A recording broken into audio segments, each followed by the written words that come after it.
మేము ఒక ప్లేస్కి వెళ్ళాము. సో దారిలో ఈ అమ్మవారి టెంపుల్ ఉంది. ఆ టెంపుల్ పేరు ఏంటంటే శ్రీ శ్రీ గుంజడు ముసలమ్మ తల్లి. విన్నారా?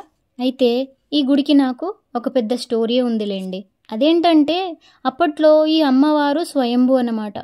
సో అప్పుడు ప్రజలందరూ వచ్చి కొలుస్తూ ఉండే ఈ అమ్మవారిని. అచ్చం శ్రీ సమ్మక్క సారలమ్మ తల్లివార్ల జాతర ఎలా జరుగుతుందో ఇది కూడా అలాగే జరుగుతుండే. అలా జరుగుతున్నప్పుడు మా అమ్మ నాన్న వెళ్ళకుండా ఉంటారా? సో అప్పుడు నేను పుట్టినప్పుడు వెళ్ళారనమాట. సో వెళ్తే ఏం జరిగింది, నేను అక్కడ తప్పిపోయాను. ఇక మా అమ్మ నాన్న వెళ్తారా? వెళ్ళరు. మాకు ఇలా చెడు జరిగిందని చెప్పేసి అప్పటి నుండి వెళ్ళడం మానేశారు. ఈ అమ్మవారు చాలా మహిమ గలవారు. మన కోరికలన్నీ తీరుస్తారు. మనం ఒక్కసారి కోరుకుంటే కోరికలన్నీ నెరవేరిపోతాయి. సో అలాంటి అంత మహిమ గల అమ్మవారు. సో నేను వెళ్ళకుండా ఉంటానా?